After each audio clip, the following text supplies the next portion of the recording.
স্নান করব, তারপরে যাব গ্রামের দিকে পুজো করার জন্য। এই যে গন্ধহারা যাব কল্পনার বাড়িতে মনসা পুজো করতে, এক সন্ধ্যাবেলা আরতি, এক সকালবেলা পুজো, আর দেরি করবো না। হরিবল হরিবল। জয় রাধে রাধে কৃষ্ণ কৃষ্ণ গোবিন্দ গোবিন্দ বল রে। জয় রাধে রাধে কৃষ্ণ কৃষ্ণ গোবিন্দ গোবিন্দ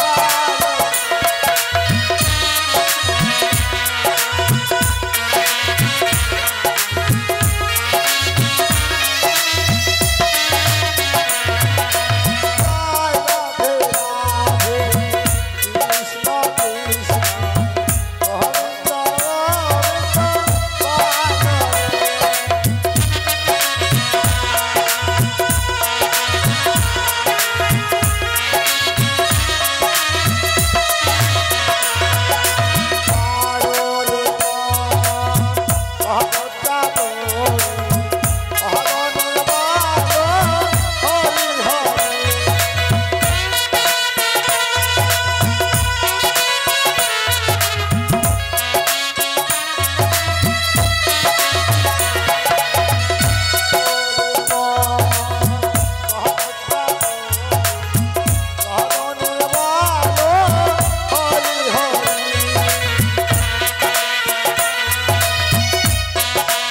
এসেছি নদীর দিকে, তাই পায়খানা পেশাব করে নেব, তারপরে চলে যাব নদীর দিকে স্নান করার জন্য। কি আর বলবো গো,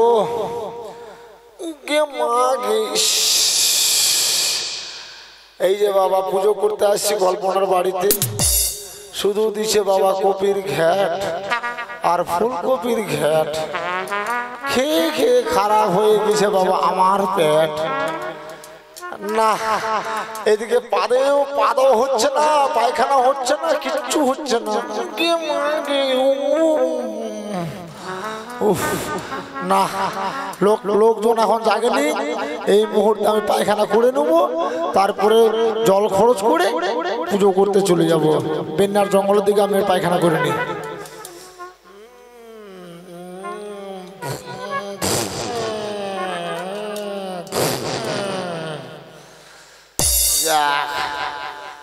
পায়খানা তো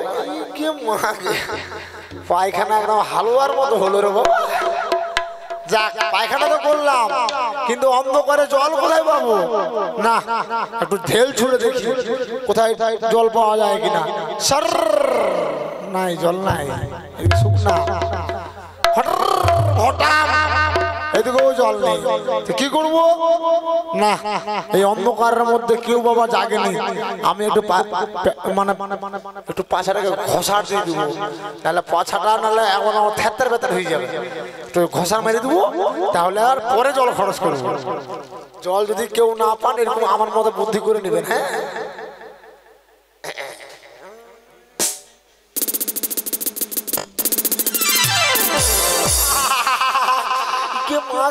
সর্বনাশ,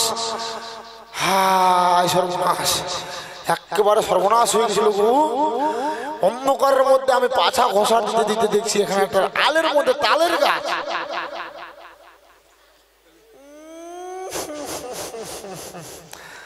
গুয়ের কি গন্ধ, গুয়ের গন্ধে কুকুর কামড়ে। না আর ঘষার দেব না। এই যে আমার বোতলের মধ্যে জল আছে, এই জল দিয়ে একটু আমি শুদ্ধ করে নেব, তারপরে নদীর দিকে যাবো।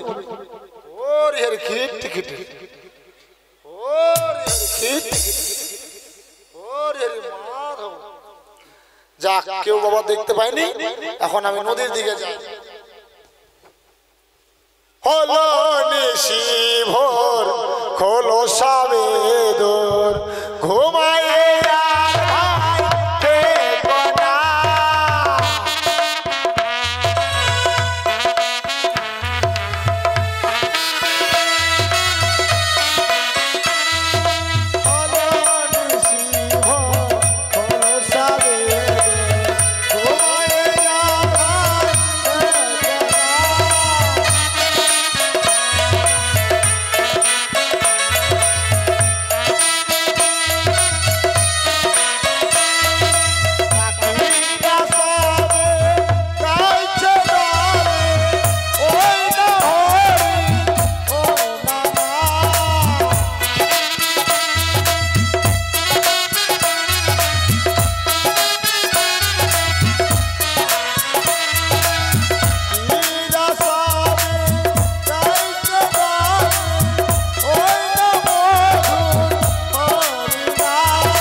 এসেছি বাবা নদীর দিকে।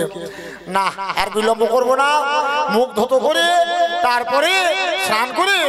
আমি একদম গ্রামের দিকে চলে যাবো পুজো করার জন্য।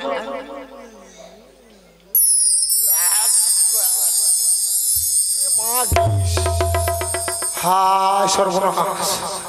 আমার ঘাটে মোরা, আমার গুয়ের কি গন্ধ, তার থেকে মোরার বেশি গন্ধ। না এই জলে আর চান করা যাবে না রে বাবা, চান করবো না। তার আগে আমি চলে যাবো ফুলবাটমের বাড়ি, ওদেরকে গিয়ে খবর দেবো, মোরাটাকে পরিষ্কার করে দিবে, তারপরে এই ঘাটে আমি চান করবো।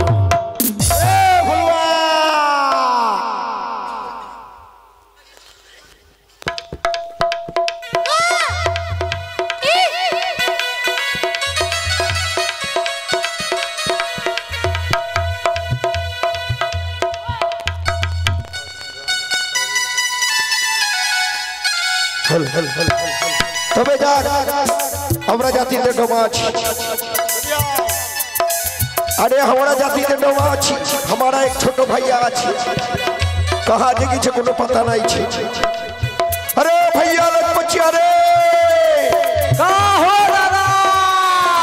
अरे कहाँ रे भैया तुमने अरे सुकोरी चढ़ा के सुकोरी हाँ कहाँ जे भैया सुकोरी रे सुकोरी डोभा में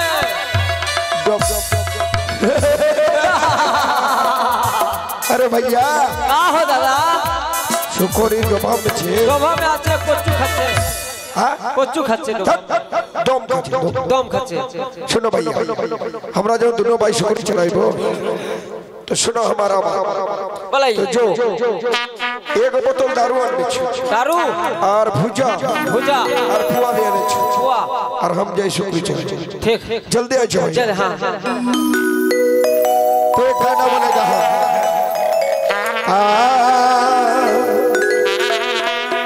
अरे शहरे बाजारे थकी फुलवानो माना अरे शहरे बाजारे थकी फुलवानो माना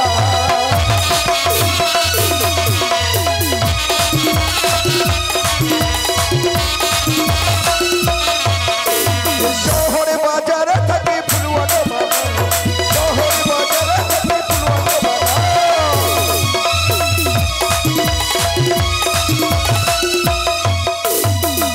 अरे घाट पहर देता है टुकड़ी चलाता है घाट पहर देता है टुकड़ी चलाता है वही अमर का सोहर बाजार थकी फुलवाने माना सोहर बाजार थकी फुलवाने माना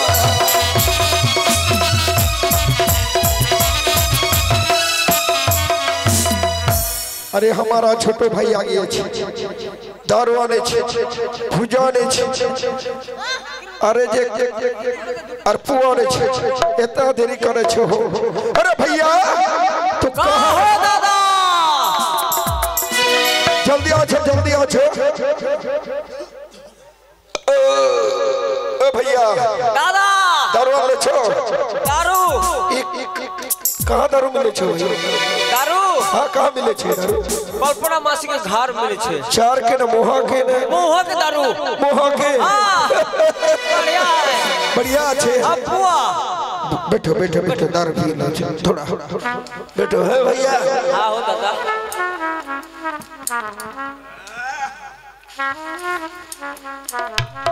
दादा हम थोड़ा पी भैया पी लो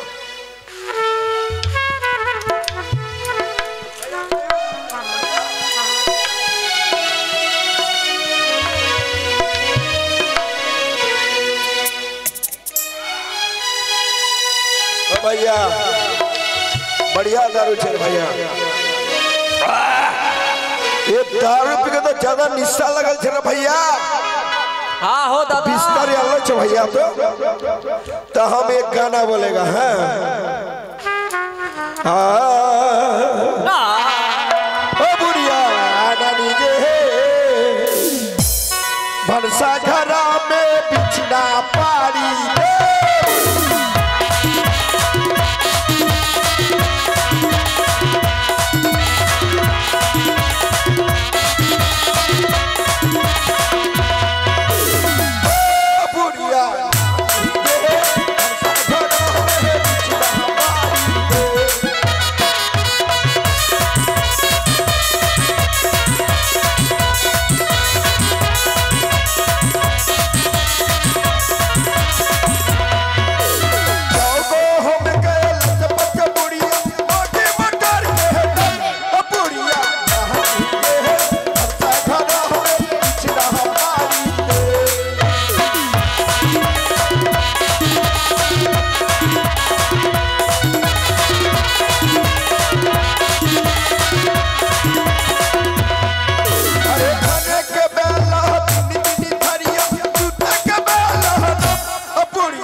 ओ दादा ये दारू पीने से तो ज्यादा निशा लगल छे रे भैया। ओ दादा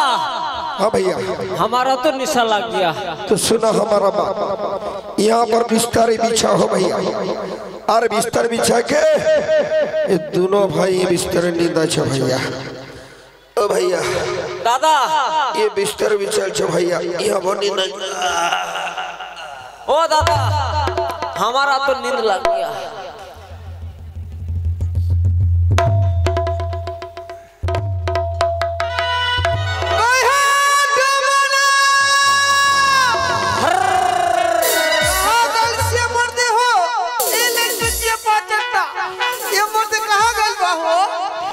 दीदी आगे भौजी हमारे भद्र के देखले सिया हो कहां गल से मरदे हम आओ तनी रुक तड़पीला मोर चढ़ल जवानी कपल लगन लगी एहे राजा जी बाजा बाजी की ना बाजी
हो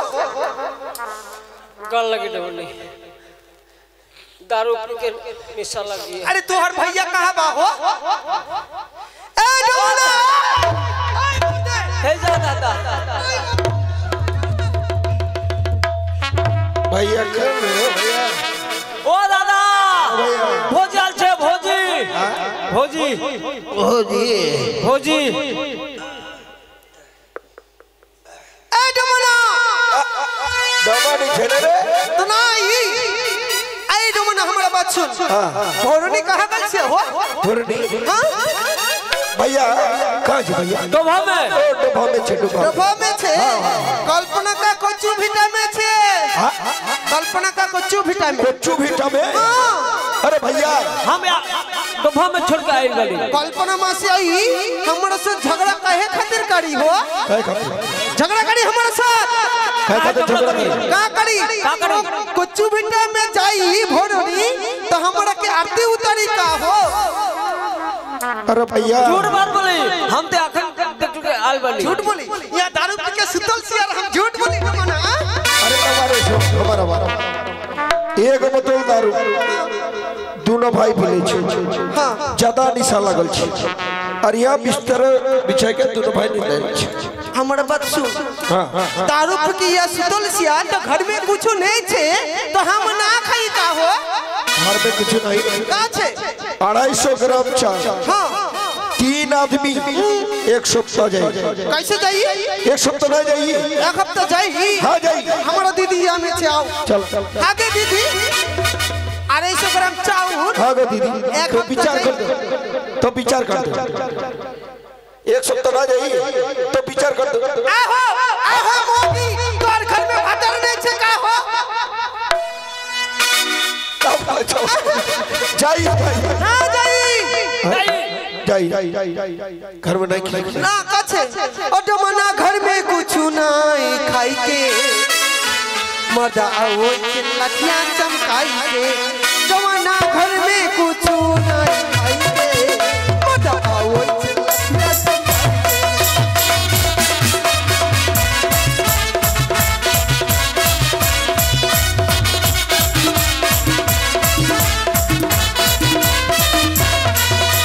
के साड़ी बेचकनी चलल साड़ी बेचकनी चलल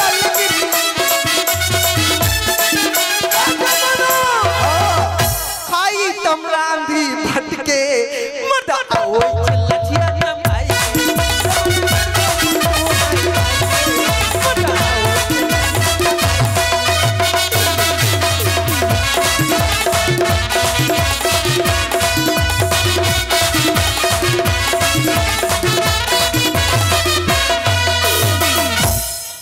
दमाने हमारा बात सुन बोलो एक बोतल दारू पी ले जाओ दोनों भाई अरे यार बिस्तर ही बिछा के नींद आई और तो झाड़ू दे के भतार मारबू तो ना मारी हाँ ना मारी का करे ना भतार मारबू ना मारी भतार मारबू भतार मारू तू भतार मारबू अरे मारा ले तो मारा ले दुनिया काहे तोरा ले अरे मारा ले तो मारा ले दुनिया काहे तोरा ले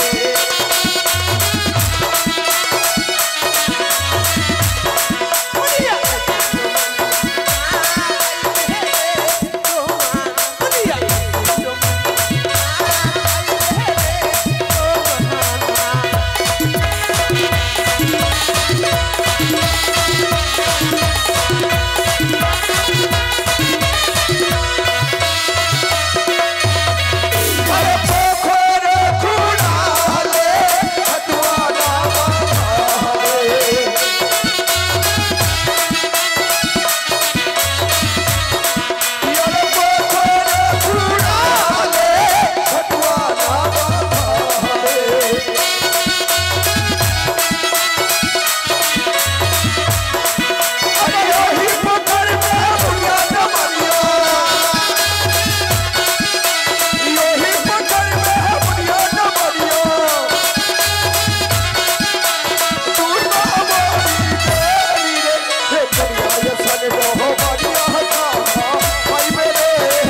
डोमानी भौजी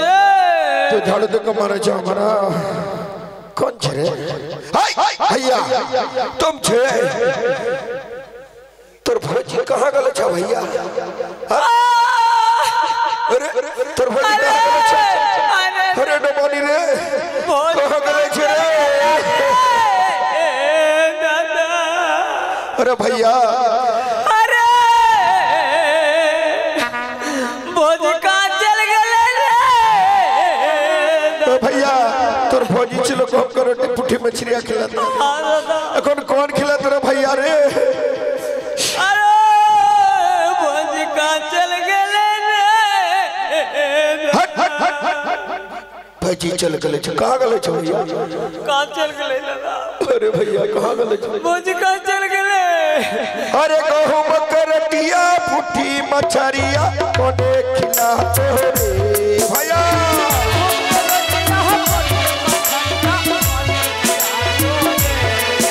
अरे गहूं करटिया पुठी मछरिया कोने खिलाते हो रे भैया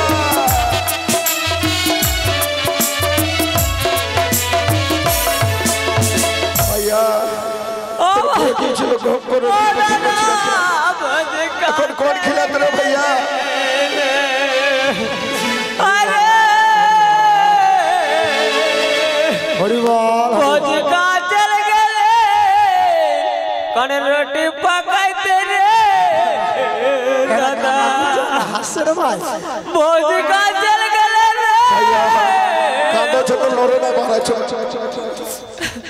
भौजी रोटी कर पकाते रे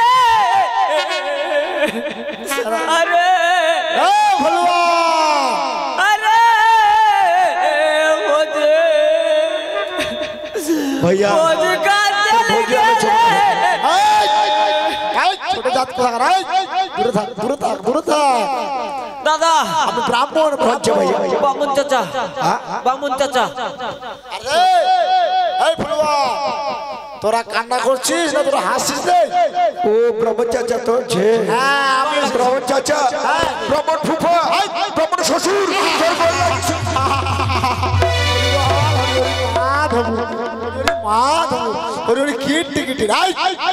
ছোট জাতকে দেখা আচ্ছা তোরা হচ্ছিস দুই ভাই তুই বলছিস কাকা ওই বলছে ফুফা তোদের এটা কোন সম্পর্ক রে যা সম্পর্ক বলবি কাকা বললে কাকাই বলবি আর ফুফা বললে ফুফাই বলবি अच्छा হ্যাঁ তোর গল লাগি হ্যাঁ তোর গল লাগি দূরে থাক দূরে থাক हमारा डोमानी হ্যাঁ तू बारी मार ও মানে তোদের রমানিকে দুই বাড়ি মেরেছিস তারপর पोखर में डूब गले तुम खोजते ना ও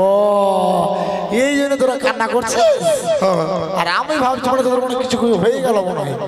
শোন এই দূরে থাক তোর বউ যখন হারিয়ে গেছে আমি তোর বউকে এখনই খুঁজে দেব কিন্তু তোদেরকে একটা আমার কাজ করে দিতে হবে की काज আমার ঘাটে একটা মরা লেগেছে মরাটাকে তোদেরকে পরিষ্কার করে দিতে হবে ठीक है तो हमारा डोमानी खोजते ঠিক আছে তোরা আমাকে জ্বালাবি না বুঝছিস তোরা দূরে থাক এই, তোর ভাইকে দূরে পাঠা ও রে মা দূরে থাক দূরে থাক যাক এখন ডোমের বউকে খুঁজে দিতে হবে না হলে ওরা আমার কাজ করবে না ও এখন কমণ্ডলা করম ও মেত্তাং জনং চরাচরং তাতজং জনং সীতাং জন তস্मै শ্রী গুরুবে নমঃ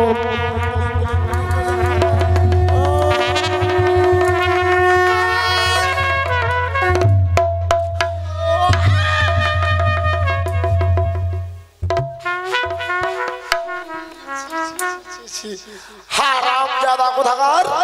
ছোট জাত কোথাকার হ্যাঁ বলেছে ছি ছি তোরা পেচ্ছাপ করার কথা তোরা আমার গায়ে দিচ্ছিস আমি ব্রাহ্মণ তোদেরকে আমি সাপ করবো ना हमारा बच्चा था তোর গল লাগি কে बामुन चाचा আই তুই থাক। भौजी कहाँ चल गए তোদের বউ এই তো তোর বউ এই পুকুরের মধ্যে আছে আমি ধ্যান করে দেখলাম বুঝতে পারলাম এখন তোদের বউকে আমি দেখে আসি কোন দিকটাতে আছে ठीक है पकड़ा दो দূরে থাক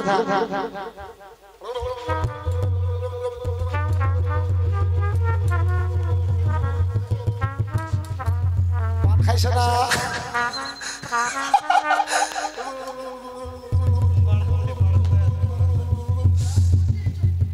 তুমি একা রইছো না বউ খুঁজতে এসেছি বউ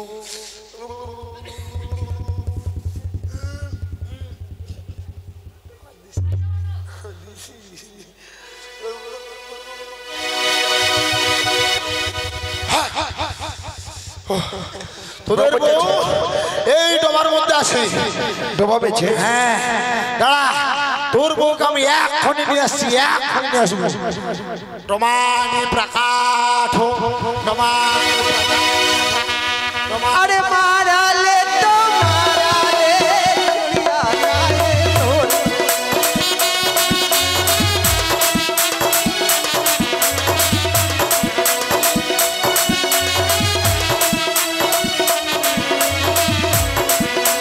दुनिया या संग दो बनिया का भाई रे दो बना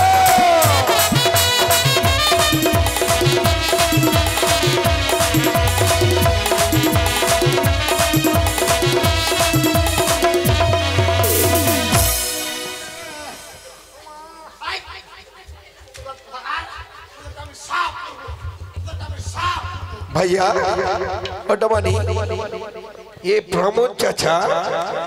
भोकिया में माछी ढंड रे हगलो छना का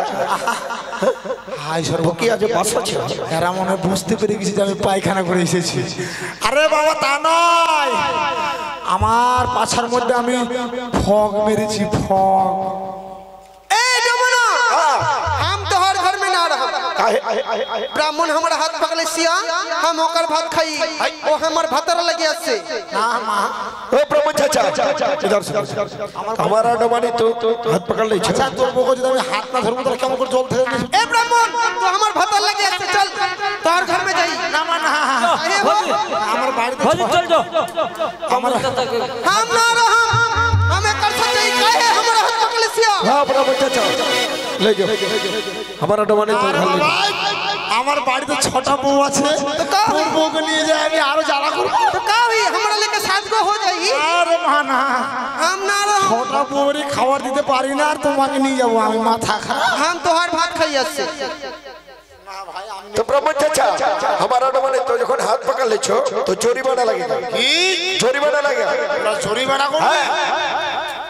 एक कुंटल चाल एक कुंटल आलू এক কুটো চাল নিবি আরে এক কুটো আলু আর কি নিবি एक बस्ता लवण এক বস্তা লবণ তারপর 50 किलो सुकरी मांस হাই, হাই, হাই, ना देबे ना देबे দিব মা দিব দিব দিব और 25 ग्राम जीरा ও তারপর और 50 ग्राम शुक्ला হ্যাঁ और तेल 100 ग्राम সালা ডমের খাবার দেখছে এই, এই, चाचा 50 কিলো শুয়োরের মাংস 25 গ্রাম তেল 25 গ্রাম জিরা 25 গ্রাম তেল এগুলো দিয়ে ওরা বলে খাবে তাহলে ওদের খাবার দেখছে ঠিক আছে আমি দেবো ए डमना ए ब्राह्मण हमारा बहुत दिन से सब बा हम ना आज तोहर से हम ना छुछिया ले हो হ্যাঁ छुछिया ले কেন তোমার স্বামী তোমায় দেয় না हमारा डमना के इतना बार बोलिल बा डमना हमारा के एगो छुछिया दो ना दी বিয়ে হওয়া কতদিন হলো एकला 11 বছর ধরে তোমার ভাতার তোমাকে ছুঁচে দেয় না ए काबले छलो हमारा भातारा ना दी हमरा के वाह! ओ बोलते डमनी आज नहीं के हो दीपावली आई तब थी आज होली आई तब थी तो अभी तक ना मिली কি করবো এখন যখন তোমার বর যখন দেয় না যখন তোমার আমি হাত ধরেছি তাহলে তখন সব কিছু করতে হবে কি না বলে ওরা যা বলবে তাই শুনতে হবে আমাকে না হলে ওই আমার সঙ্গে চলে যাবে ঠিক আছে তোমায় যখন দিতে হবে তাহলে তুমি এরকম হয়ে যাবে ऐसा करके छछिया मिली का हो এরকম করে তো নিতে হবে এরকম করে নিতে सच হবে में डमना হ্যাঁ ठीक হ্যাঁ আরো হ্যালো হ্যালো হ্যালো আরো এরকম আমার মতো ভালো যাও হ্যাঁ রেডি हाँ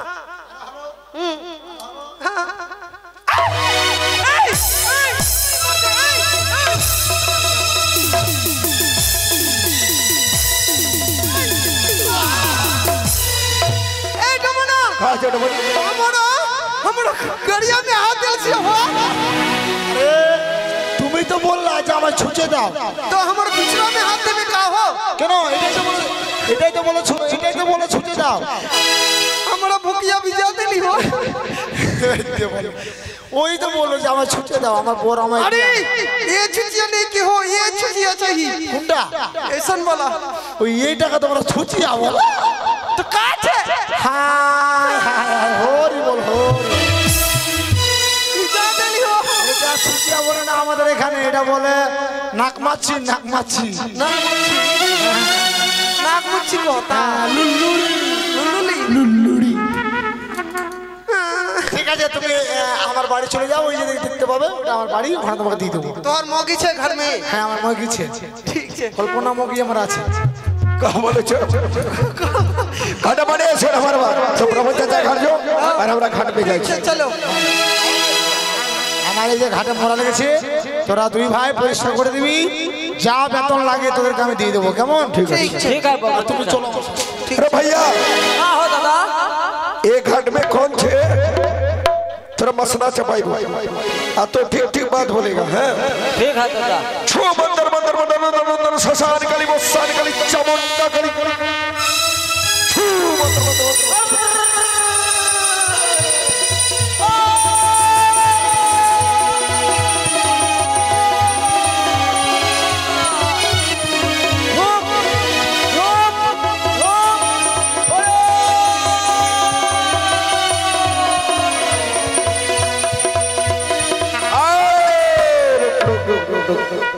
तुम कौन আছে শ্মশান কালী না মশান কালী না চামুন্ডা কালী सोसारी गली আছে श्मशान काली तो छे सुनो हमारा बात एक घाट में कौन छे तो ठीक ठीक बात बोलेगा एक घाट में कौन छे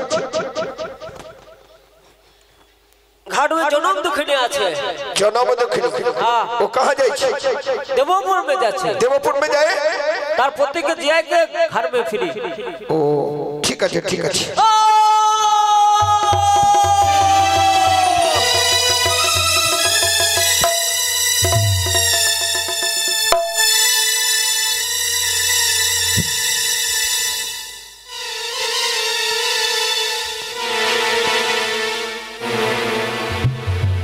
ओ भैया हाँ हो दादा चलो चलो चलो घाट गिरो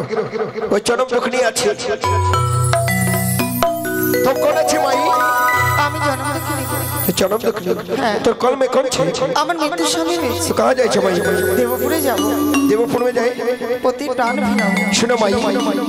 ऊपर में जाके तो 16 कान खोरी लगेगा माई কিন্তু আমি জন্ম দেখিনি নারী আমি পুরা করি কোথায় পাবো ये नगर नगर में भिक्षा करेगा और हमारा करी देगा माई বেশ কিছুক্ষণ অপেক্ষা করো ওগো বাবা মায়েরা আমায় কিছু করে করে দান করলে আমি পাটনের ঘাট অতিক্রম করে আমি যেতে পারবো তাই আপনারা আমার মাতা পিতা আপনারা আমায় কিছু করে দান করলে নিশ্চয়ই আমার স্বামীর আমি প্রাণে ফিরে পাবো যে যা পারে আমায় কিছু করে দান করবে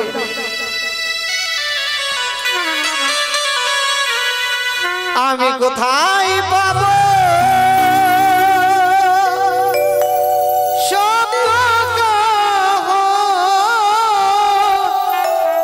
করি গো পাটনি আমি নারী জন্ম দুঃখী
বাবা পাটনি, এই দেখো আমি অনেক করেই পেয়েছি।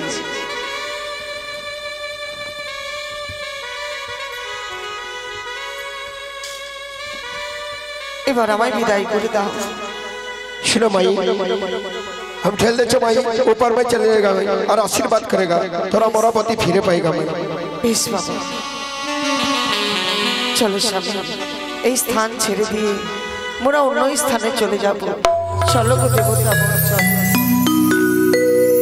ও কত দিনে